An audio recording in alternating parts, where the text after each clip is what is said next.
in this episode, we chat with John about rules or rulings and how this can support new GMs.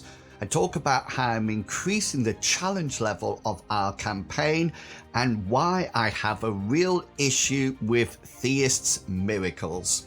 Welcome to the Mythras Matters podcast, Season 1, Episode 57, Rules, Rulings, and OP Theists.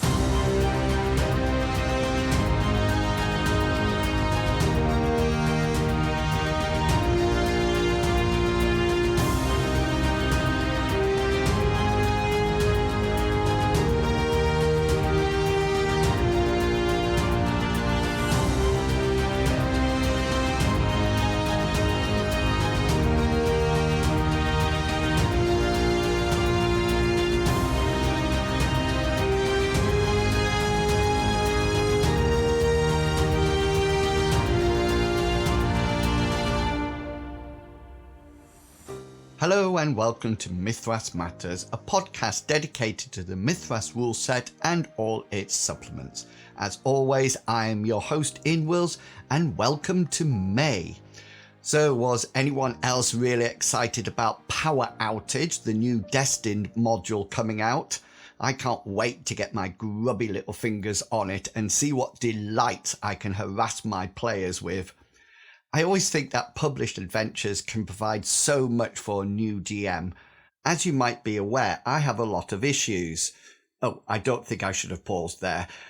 As you might be aware, I have a lot of issues with the challenge level of adventures. I've talked about this before, but recently in our campaign, I've been slowly increasing the challenge considerably. I did this once before while the characters were in Lindo, and I used the classic "it was all a dream" to cover my tracks and possibly my mistakes. That was when I introduced this Dream Stalker monster, a being that I got inspiration from the Nightmare on Elm Street films. You can find details of the Dream Stalker on my Ko-fi page. However, this time I'm trying to be more brave and not use the dream sequence to cover my tracks. So I've actually increased the level slowly throughout the campaign, The Rise of the Spirits. In the last battle, the party used up a lot of resources, but sadly I still did not seriously damage anyone. Hope that doesn't sound too bad. I was looking to introduce a monster whose bite has a damage of 1d12 plus 1d10. Surely no one can survive after that. The monster would do anywhere from 2 to 22 points of damage. That must be a head, chest, both arms, and an abdomen eaten up. Should I introduce it? I really don't know. Is that too powerful? Will that do too much damage? Should I introduce it? Maybe I should just put my trust in my players and know that they will find a way to mitigate that amount of damage. Or maybe I've left the characters survive for too long. Do you have a rapid turnover of characters in your campaigns? I want to get to the point that they fear some monsters and know that they might have to run, while others they can easily take. I'm also planning to test my own knowledge and understanding of magic to see if I can become a match for the spell users in the party. I've been inspired by those frequent shouts of counterspell from D&D 5th edition games. Maybe I can do it. I guess only time will tell, so stay tuned to the actual play videos on our YouTube channel. Okay, before I talk about something that I have a bit of an issue with, let's move on to the main segment for this episode.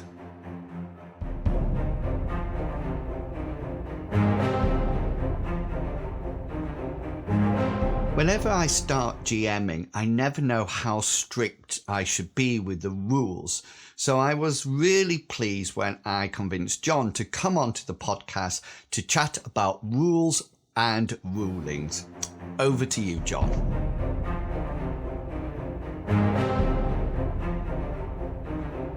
Thank you, inwils. My name's John, otherwise known as Antolon on the Discord. I've been playing. I think it goes back to various versions of early RuneQuest into the Mongoose period, and then onwards into RuneQuest 6, and then Mythras. So for quite a while. I'm also the author of the Bird in the Hand scenario for Monster Island, which is a place that keeps drawing me back. I tried to escape Monster Island, but have never quite succeeded, um, like many of the players. So yeah, that's me. I'm basically, other than that, mostly a games master. Occasionally, I complain about that, but in the end, I do like games mastering. I think a lot of us do. We sometimes have a little bit of a complaint about it, but really and truly, we love it, and that's Yeah. excellent. So when we first started to chat, you introduced to me this phrase of rules and rulings. Yes. And I thought it'd be really good to have a chat about that and share it on the podcast. So starting off, what do you mean when you say rule or rulings? Well, this is a term that I've very much stolen from the kind of old school Renaissance. So you're probably aware that there's been this kind of movement for a while now, either going back and kind of looking at old editions of Dungeons and Dragons, or even going elsewhere. And one of the themes of that has been that it's the games master's job is to make rulings in order to progress the game. And I think this is where I'm thinking that Mythras has its DNA in really almost the very beginning of the hobby. So it is at its heart an old school game. And when I read the rules and I see the rule discussions that are going on, there is a degree of tension, I think, between the fact that the rules are very broad. They cover lots of different circumstances. I think that when we were chatting, I sort of said that the rules are precise, but not prescriptive. And I think this is where I'm getting to really, which is saying that Mythras, and they say it right at the beginning of Mythras. Your Mythras may vary. Make it your own. And I think at its heart, Mythras is a game that depends on it being driven by the games master and the players. It's for them to determine and interpret what do we think these rules mean for our table. So that's rulings over rules. It's the rules are not an objective thing. They don't rule us. We decide what ruling applies to any of the circumstances that occur in our games, which could be, well, anything. All sorts of stuff goes on. Let the players loose and they'll mess your scenario. Oh yes. Do you think there's any sort of like rules that are sort of like cannot be messed with, cannot be altered? Is there sort of like a baseline of those important rules? Well, having said that, I think Mythras is a game about rulings and not just rules. I try to adhere to the rules as written. And the reason is that this is an old game, and Loz and Pete have done a lot more thinking than I ever will about how do these rules work? What's the purpose of particular rules? How do they all fit together? So most of the time when I'm looking at the rules, I'm thinking, well, this is the chassis. This is the way forward that I want to lean into. But that shouldn't trip up either old hand games masters or new games masters into saying this is the one and true way. The way I think I read the rules is as a series of detailed examples about how certain circumstances can be played. So it's a toolkit. And the challenge with the Mythras rulebook is it is a toolkit, and you need to really apply it to a setting. And I think all the rules in there are strong, very well thought through, precise, but ultimately suggestions. And we need to decide which ones apply to what circumstance. What one that I think all GMs that I know are really keen on the narrative that, we create in the games. And sometimes I feel that as a GM, if I followed the rules exactly, it might actually detract from the actual narrative and the story. Would that be a situation that, we're talking more about rulings rather than rules? I think it depends. I think there is a balancing act between the narrative that emerges from play versus the risk that you try and steer the players toward a narrative that you might have in mind.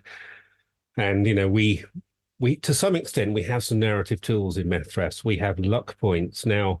Luck points. I do occasionally think to myself, are we giving away too much to these players, all these luck points, allowing them to change out? We've just got a critical, and they go, no, you haven't. You'll need to reroll that. Yeah, exactly, and I think back to the earlier editions of where Mythras came from, and you had no such things as luck points there, which is why you had so many one-legged adventurers, I think. Uh, so there are some narrative tools, but I think the point with the Mythras rules is that they do set a certain tone. So there's a way of resolving the physics of the world, call it, and they set a certain tone. And I think within that, you need to apply the right sort of rule and make the judgment call on how do we best reflect or mimic this particular dramatic challenge? What rule do we want to draw on as a model? And there's so many circumstances and things that can arise. No rule set ever can think of them all. But that's the benefit of this system, I think, because it has so many different examples. There's always something that you can say, well, I'll treat it like this. The outmaneuver combat action is for me a great cheat, because it just gives you a way into many situations. If you've got a circumstance where the adventurer wants to try and avoid a confrontation with somebody, then the outmaneuver or even the change range rules kind of give you a model. So you could just apply them straight almost, but to all sorts of different circumstances. I've had one in a scenario I've been developing with basically the bad guys blocking the exit. How do you get past the bad guys? Well, it's a kind of combination of change range maneuvers. You sort of close, then you move out, you withdraw, and if you're lucky, you get away without suffering any ill effects. That's really interesting, because we've just started after Dan True GM'd Book of Schemes with us, and he sort of like, we always knew about the reach rule but never played it, and he brought it in, and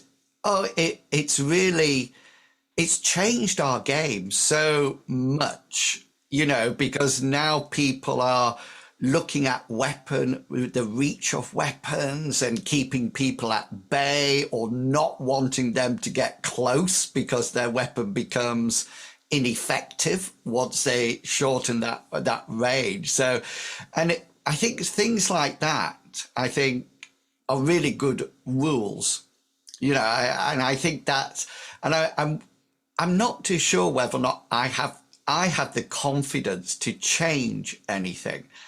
Do you think the GM needs to have that confidence to sort of like start to deviate away from the rules? I think they can and they should, and the Mythras rules encourage that. I think there was a kind of, going back to your just like earlier question. None of the rules in Mythras will be sacrosanct in that sense. I think it's just the question you need to consider is, are these rules sufficient to sort of model the kind of game that I want? And my thinking is that, as I said, it's a long history to Mythras. It's thought through a lot of stuff that I hadn't thought about. So most of the time, I'm gonna lean into the rules as they are, but I'm going to use them flexibly, and in circumstances that crop up in play where I think, well, what do I do? I can reach for the rule book, pick something there as a model, or failing that, I can just default to some of the core principles. One of the strongest principles in Mythras, I think, is the opposed test. So, yeah, if you're struggling, what do I do in this circumstance? Does there need to be some kind of test? Is it worth rolling? Well, if it's worth rolling and you're not quite sure how to handle it, make it an opposed test. And, that way it can resolve itself. And that, I think, lends itself to the narrative element as well. What happens between these two contestants? Who got the upper hand? How do you interpret the results that came up? So again, the toolkit is there. The challenge is, and I think about where I started, actually, there was a time when I kind of was getting back into what was the earlier editions of what became Mythras. And what I found is that because I've been running certain other games during that kind of D20 era, what I found is that in a lot of those games, they had very much tried to have a rule for everything. And that the player characters often then had abilities that allowed them to break the rule in a very particular way. So the kind of feat type ability in sort of 3.5 Dungeons and Dragons. And when I then started to run Mythras a lot more, I found myself tripping up slightly by the idea that because the Mythras rules are pretty extensive, they cover lots of different things. I found myself tripping up over the idea that these are the one true way, the prescribed way of doing everything. Because that was kind of how it was, I think, with some of those other games. It was very much that if you didn't have a particular ability or feat, then you couldn't do it. And I think that's the core difference here. Mythras, you can do your character is not constrained. You can do anything that you can basically describe as a player in the context of the world you're in. And somewhere in the rules, there'll be a way of handling it. And if there isn't, there's a few principles that you can fall back to. And I was struggling a little bit. I remember thinking about special effects in combat. So those cause a number of challenges for people. One of the challenges I had was that initially I was thinking special effects as the list of things that you're allowed to do. And I don't think that's right. I think what they are is a detailed list of examples of the sorts of things that you could do. So if you end up creating a special effect, if you get your success over your opponent's failure and you've won a special effect, a special success, then you could think of it just saying, well, you've got an advantage. What would you like to do with that advantage? The challenge, to some extent, is that, or the benefit, you could say, is that actually Mythras rules have thought about this quite carefully, so that most of the things you'd like to do are probably covered by a specific special effect. So, do you want to trip, bash, whatever it might be, but don't feel constrained, I think, and that's where I was. Some time ago, I was slightly getting kind of stuck on the idea of that analysis paralysis that we hear about with players going, well, which special effect do I choose? It's like, well, think of the drama. What have you done? Are you pushing them near the edge of the cliff? Do you want to knock them off the cliff? Okay, well, let's treat that as a bash or a trip. There's something in there. And if there isn't something in there, then go back to the principles. Let's treat it as an opposed roll. I rolled this on my combat style. You can oppose it with your athletics. Yes. And just see what happens. I totally agree with you about the opposed roll. I think it's such a fantastic dynamic and a system to have, especially since, somebody can beat that roll having a very low skill. It is possible, and I really like that possibility. Where do you? One thing that happened to me a lot in Book of Schemes when I was playing the mage character, sort of like got a folk magic skill level of, say, I forget what it was, but say 37%. Yeah. Okay, so it's pretty low, and I roll a 38. Yeah. No, what's could that be an opportunity when rulings come in rather than rules, or are we saying no, you failed? I think so rulings, not rules. It's up to you and your table to decide how these things work. So we know, for example, the Leoness game Yeah. does introduce a little kind of marginal failure rule. If you get within 5% of the what you needed, it sort of says you can have a sort of a success, but Yes. doesn't quite work exactly. So arguably that's kind of somewhere within the official canon of rules that you can allow some of those those tweaks. I think a lot of it is about when you're making the ruling, try to think about, well, what's the rationale and how consistent is this? Got yeah. So whatever benefits the players also benefits the bad guys. Yes. Is that desirable? What's the kind of in-world justification? Yeah. Is there an extra cost? So do you sort of say, okay, yeah, you can have a success, but it's going to cost you an extra magic point. You're just not so good at doing the spell this time, but you get it off. Yes. So there's just lots of flexibility as part of again, it's a thing that I think attracts us all to Mythras, which is, if you think about a kind of fantastical, dramatic situation, yeah, Mythras does give you a pretty solid platform to very much to model that. Albeit I find I enjoy it leaning into the slightly more grim and gritty elements, but that's probably why I like Monster Island quite. I think it's really interesting because I've played Shadowrun 5th edition. I really think that Shadowrun went overboard with the rules.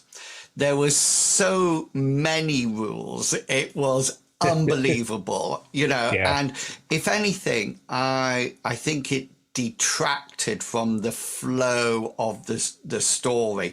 That and some people rolling, 18 D6s at any one point.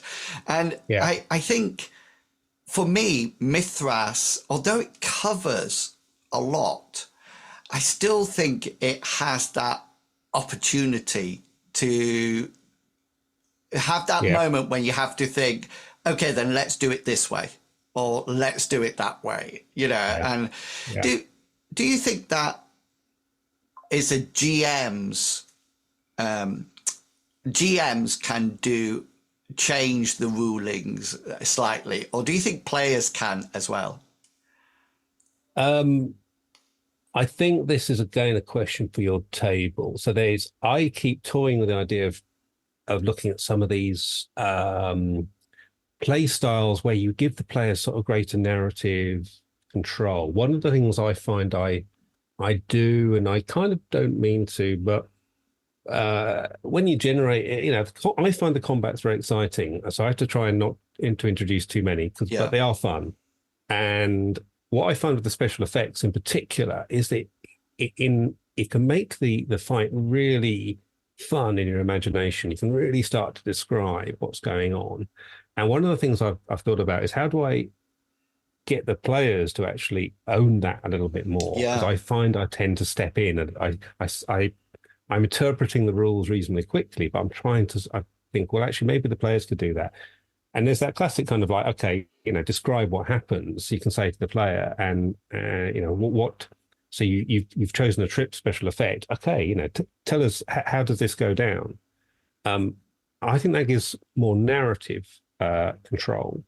I think principally when it comes to the rules, I think the rules remain the province of the games master. Right. This is the thing, I think, which is, why is Mythras not a computer game or whatever? It's because you need players, and one of those players happens to have a particular job.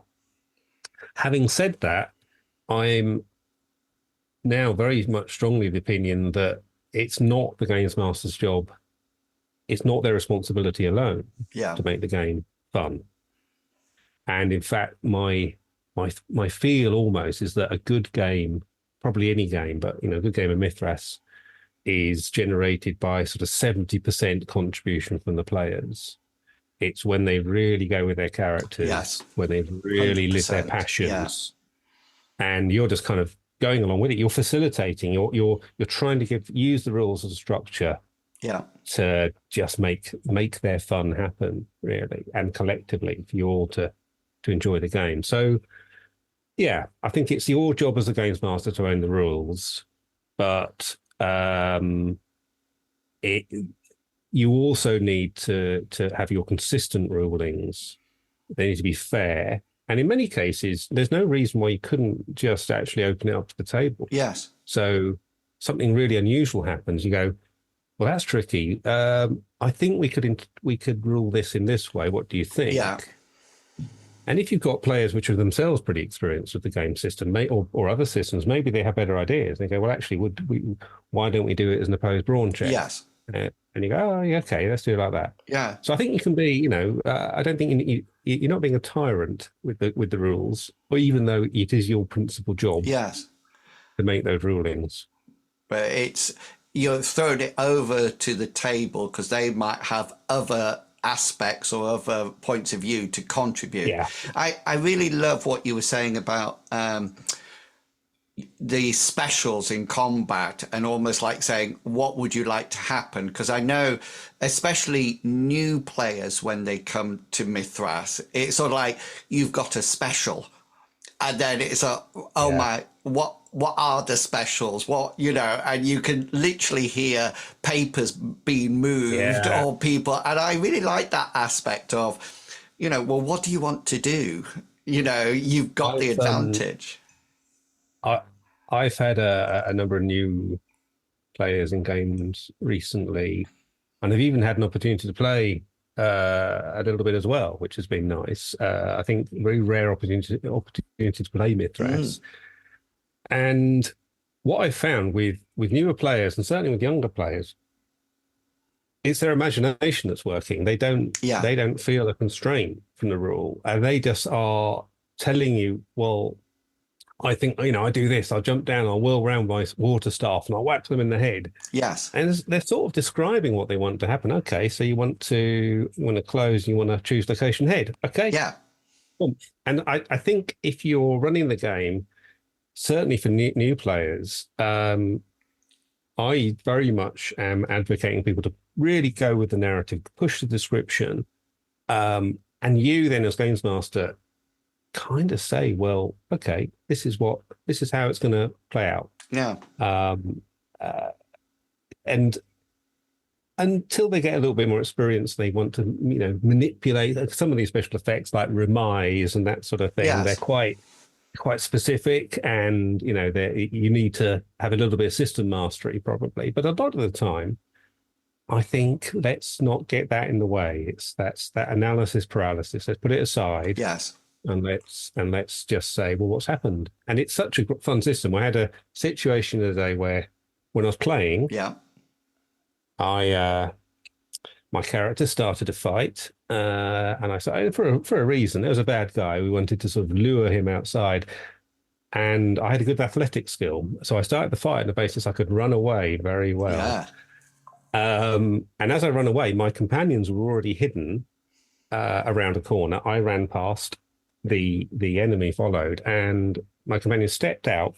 With one blow, they got surprised. So, yes. As you know, in surprise, Mythras is very nasty when it comes to surprise.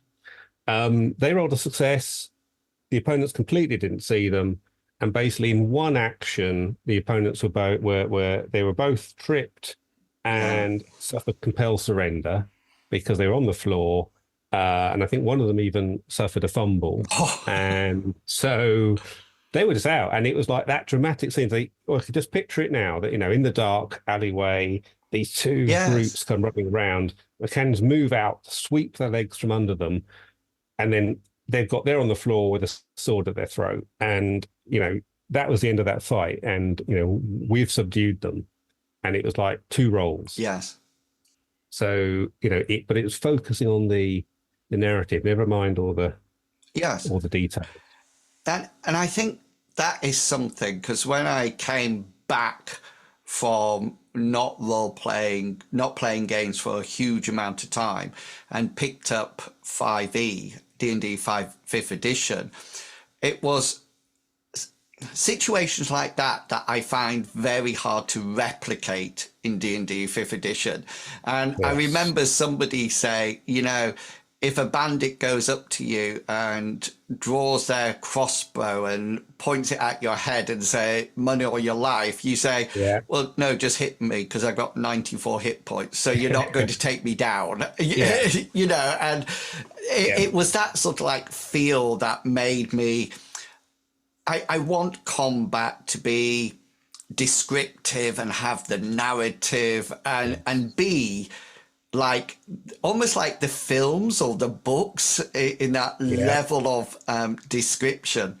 Well, one of the things I've often wondered, and I'll be interested to know your views about it, that spells never get specials. They never get specials. And sometimes I think things like max damage, could be a fantastic special. What do you have separate rulings about that? What's your opinions about spells and specials? Well, I can see some cases where, particularly those that do replicate kind of like a ranged missile fire type effect, where you sort of think, is there something kind of missing? I wonder though whether it's not necessary, partly because magic is already magical. Yes, true. These are things that can't ordinarily be done. And I think that's one of the other challenges around Mythras Core is it is a toolkit. What you very much need to do is add the color. So like in your own campaign setting, we've got is it red wizards and blue wizards? Yeah, red. There's the red order. Red, black, blue, and white. Yeah. And so there's so much interpretation available for the spells that are in the book that you can think about how do you want to have them apply. And I think that's special enough. So the rack spell, which is a horribly potent spell in many. It is, yes, yeah. I think I had a rack, and it might have been scarabs.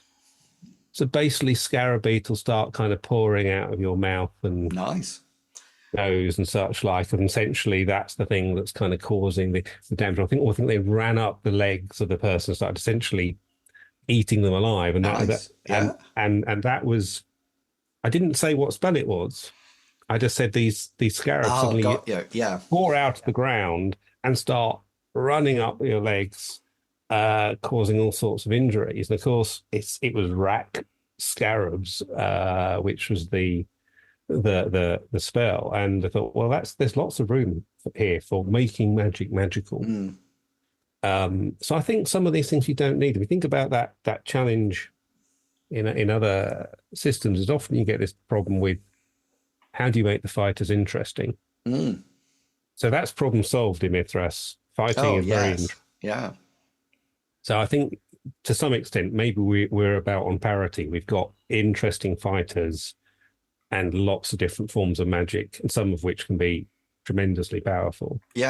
So I've not yet found a need to kind of go further with magic. But again, if you wanted to, then there's a framework there for. I mean, they have introduced it partly, which you'll know now, in animism. Yes. Special effects are there for spirit combat. Yeah, exactly. Yeah, which are brilliant. Yeah. I love that. Yeah. They certainly make the spirit combat go quicker and make it even more frightening if you can get possessed on a straightforward failure. And depending on how your spirit world works, that may or may not be very obvious to the other player characters.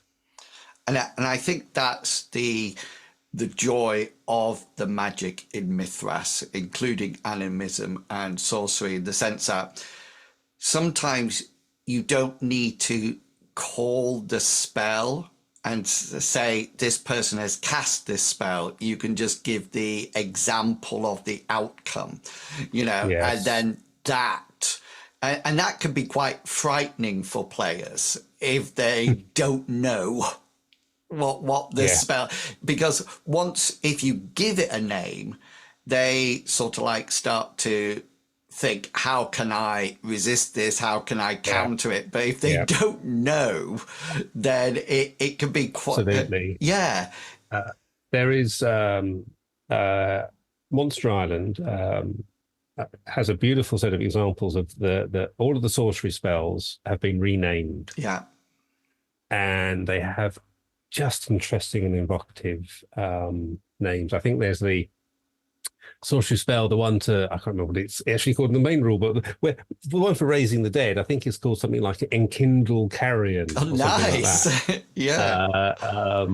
There's a press inferior right. as well for the sort of domination type spell.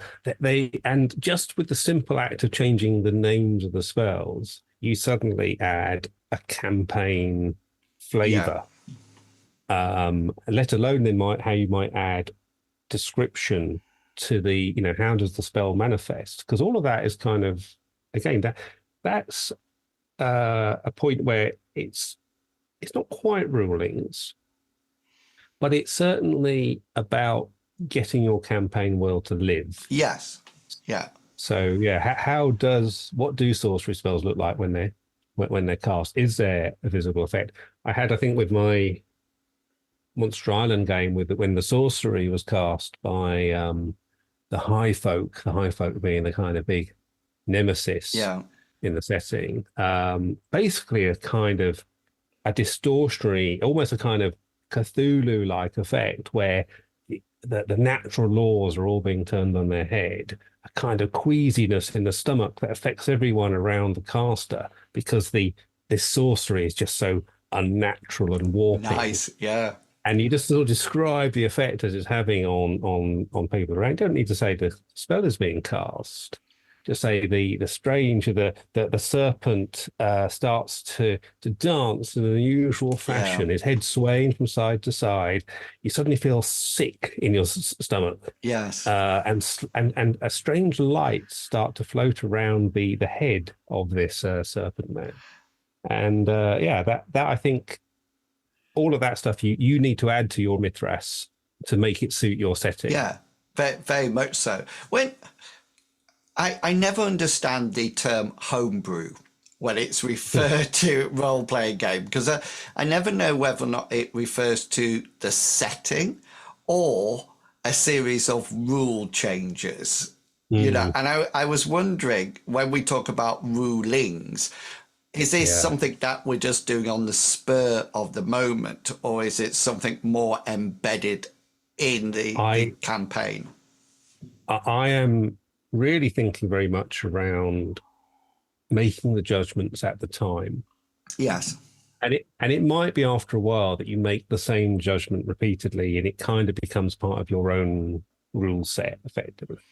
Whereas I think with the homebrew is very much around how do we take the many options in Mythras and bend them to reflect the color of any particular setting. And we've seen a few of those great examples now popping up. Yeah. Where people have converted the Mythras rules to another game system setting, and do an awful lot of work to get there. But even then, when you're running that game, there's still going to be situations that crop up, and you need to decide, okay, how do I treat this? How do I resolve? One example is of something that's kind of become a little bit of a sort of consistent rule for me that started as a bit of a ruling was some of the questions around when you're prone. So I think a similar conversation was going on Discord recently. If someone's prone, we know that they suffer a formidable penalty. Yeah. But what else? Now, there's some challenges around them standing. We know that. That's in the rules. And there's some questions about, well, how does that work? So I've sort of looked at that and thought, well, I think that if you're trying to stand, your opponent should be able to use their combat style, not just brawn or athletics, I think it says in the rules, to oppose you. If you've got a spear, then you're going to use that to poke at them on the ground, not just kind of push them down or maneuver. Yeah. So that's kind of a sort of slight assumption, a ruling in my mind. The other thing I was thinking, well, when you are prone, should you really be considered to engage any of the foes standing up still? So as we know, Mythras, engagement is a big thing. So once you're engaged, once you're within reach, somebody's reach, you can't just walk away. Yes. You have to Withdraw, disengage. yeah. And that takes an effort. That takes either an action or a special effect or something. Whereas I thought over time, well, actually, if you're prone, yes, you can still attack people, but do you really prevent them from just moving away? So I've kind of decided in my own games that prone opponents effectively lose their ability to sort of keep others locked in engagement. Got you. And I don't think that's part of rules as written. It doesn't really say, and as it doesn't say anything, I just thought, well, what makes sense in my own sort of world of thinking around how does this fighting work? And we know that if you're on the ground, you're at a big disadvantage. So why should you get the advantage of going, no, I'll not let you walk off? Yes. So I've kind of that was a ruling originally. It's now almost, for me, it's almost part of the rules now. And I think that's really, I think we all naturally change that in the moment as well. So Hazra has a spear, Medivac's character, and if he was prone and he said, I want to try to use my spear to get myself upright, then it's sort of like saying, okay, then roll your combat style, or nice. A different way, the spur of the moment. Yeah. And I think that's really important because that degree of flex in the rules allows players to feel comfortable as well, rather than this is the rule. We're never going to exactly. Exactly. I like that idea. I mean, if you now are going to sort of lean into the reach rules, the combination of spear and shield suddenly becomes a lot more effective. Keeping people at a distance with a spear, long reach weapon, and even if enemies do close, the beauty of Mythras is that shields are weapons too. Yes. Very much and so. They're short reach, so they're not affected by someone moving in. So, I think Medivac should be enjoying a more his character even greater success with the reach rule going forward. Exactly. Do you think it could be quite daunting for new GMs? This idea of this flex. I sometimes wonder whether or not new GMs feel more secure if they're just following the exact rule rather than having this degree of flex. I wonder whether it's interesting watching particularly the conversations on the Discord. Yeah. Occasionally I'll drop in, but there's plenty of able people in there already, as we know. Yeah, very much so. Yeah, are helping people. But what I've noticed is that it goes back to the fact that Mythras is an old game. It's an old school game, I feel, in many ways, and I think part of the challenge is that those game expectations are not necessarily explicit. And if you're coming new to Mythras, and probably if you're younger, you don't have that background, that kind of history of gaming to look at it and interpret the rules within that context. Yeah, I do wonder whether there's a bit of a way in there. Maybe this is an opportunity for Design Mechanism to think about a starter set. I mean, we've got the Mythras Imperative, but there's almost that kind of something that just sort of sets out some of the basic assumptions that underpin the thinking behind the rules, so that when you're coming to it new, and I think this is my point about rulings as well, don't look at the rules as prescribing to exactly how stuff works. I mean, I feel that you should be playing Mythras. If you don't if you want to change all of the rules, you're not playing Mythras anymore. Exactly. But if you're not quite sure how, it's very flexible, it's very modular. Like, so, you've been running games for a long time and you've only now thinking about reach rules. Yes. Yeah.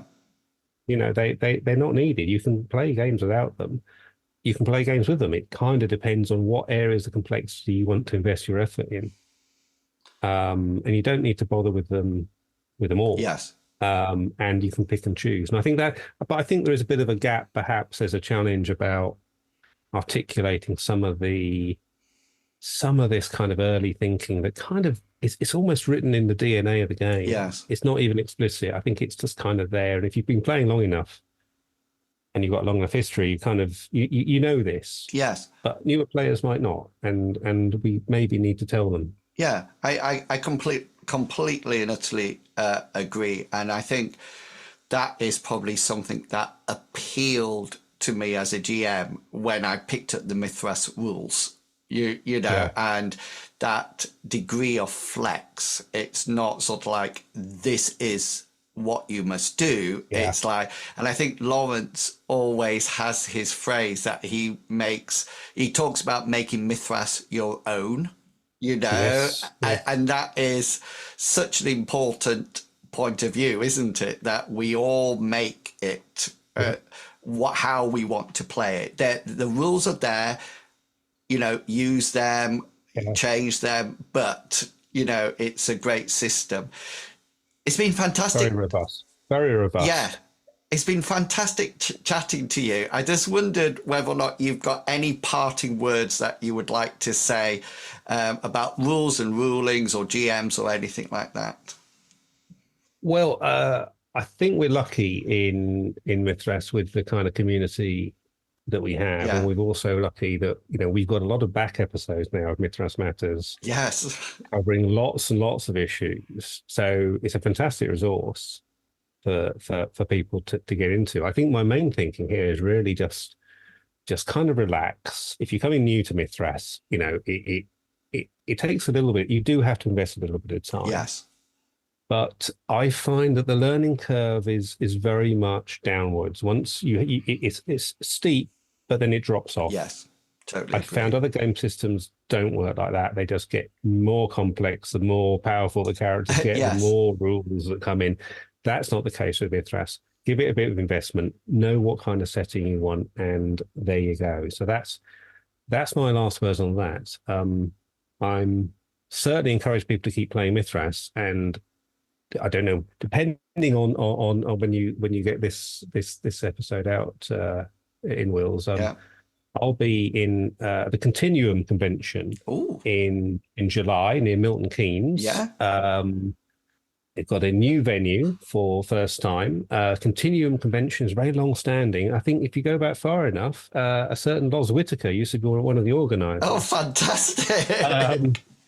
So I'll be there with some colleagues and as good friends, including High Priest Hanu. We'll be flying over from Finland, and we're aiming to try and run a number of Mythras games at that convention. Brilliant.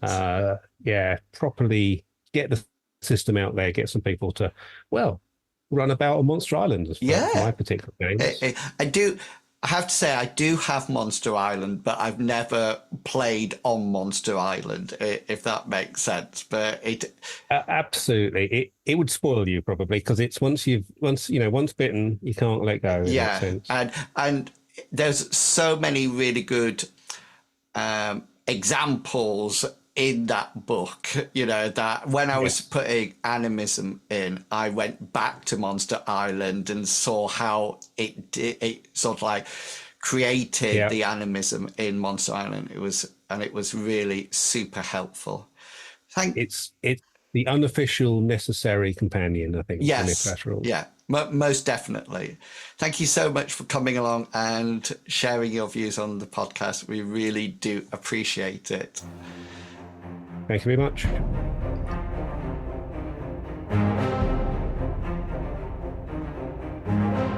That was such a great discussion, and I learned, as always, so much. Just to let you know that I'm trying to get together a panel to talk about movement in combat So far, I have John and Matt E, the rules guru, and I was hoping to get someone from Destined, Classic Fantasy, and hopefully Loz as well. So, Lawrence, Brian, Mike, and Rodney, if you're listening, please do get in touch. It would be great to have you all on the first ever panel discussion for the podcast.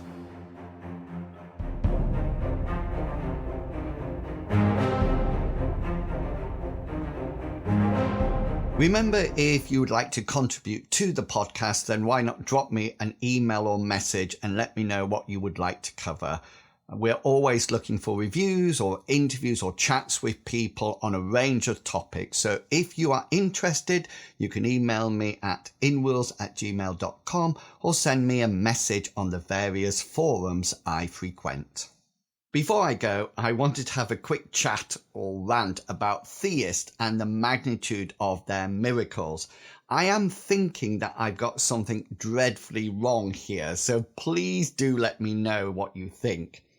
With devotions skills over 100, the magnitude and the intensities of miracles, I think, are 1/10 of this skill rounded up, so 11. This, I think, is huge. Have I made a mistake, or are there miracles that difficult to dispel? For my beloved sorcerers, yay! To get that level of magnitude, we have to spend at least 10 points of shaping. That's a huge amount. So, have I read something wrong here, or are theists really that powerful? Answers in the comments, please.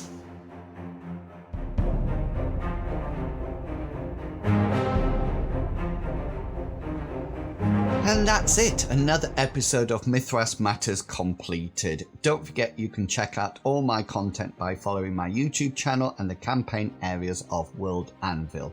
I really appreciate your support, and do check out the Tapper Talk forums and the Discord, where there are some great people sharing their ideas and discussing a range of topics. So until next time, have a great month of gaming, and I will chat to you all in June. Until then, I hope all your opposed roles succeed and provide you with a well-deserved special. Thanks for listening, everyone. See ya. Bye.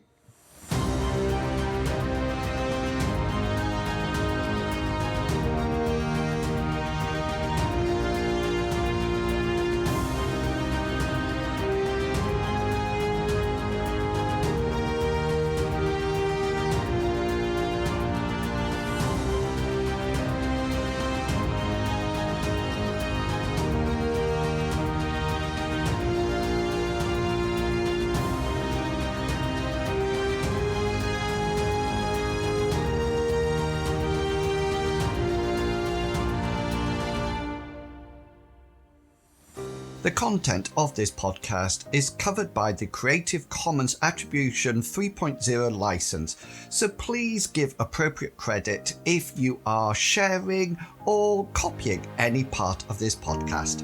Thank you.